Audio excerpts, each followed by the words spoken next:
এই ভিডিওতে West Bengal school service কমিশনের সেকেন্ড এসএলএসটি 2025 এবং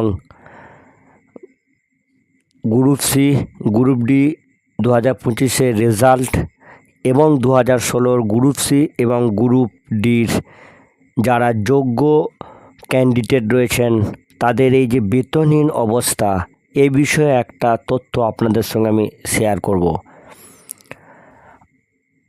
আপনারা জানেন চাকরিহারা শিক্ষক শিক্ষিকাদের মেয়াদ 31 আগস্ট 2026, অর্থাৎ 1 মাস আর বাকি।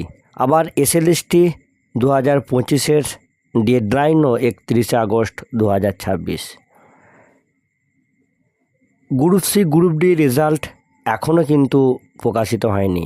এ বিষয়ে মাননীয় স্কুল শিক্ষামন্ত্রী সংবাদ মাধ্যমে যে বিবৃতি দিয়েছেন তা স্পষ্ট যে চাকরিহারা শিক্ষক শিক্ষিকা এবং এসএলএসটি 2-এর ডেডলাইন বাড়ানোর জন্য মহামান্য সুপ্রিম কোর্টের কাছে আবেদন জানাতে পারেন।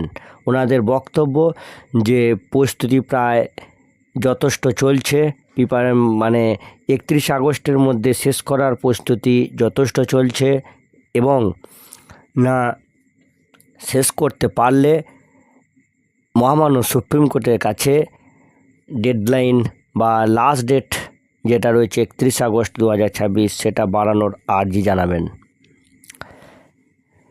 তিনি group C group D result প্রসঙ্গে বলেন যে গ্রুপ সি গ্রুপ ডি 2025-এর রেজাল্ট খুব তাড়াতাড়ি পাবলিশ করা হবে।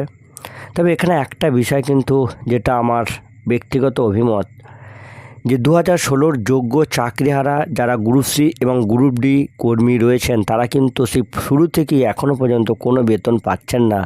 চাকরি করতে করতে হঠাৎ বেতনও বন্ধ, চাকরিও অনিশ্চয়তা।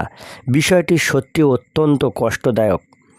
একই রায়ে যোগ্য চাকরিহারা শিক্ষক শিক্ষিকারা যেহেতু স্কুলে ডিউটিরত তাই বেতন পাচ্ছেন, অন্যদিকে স্কুলে গ্রুপ সি এবং গ্রুপ ডি এর যথেষ্ট ঘাটতিও রয়েছে।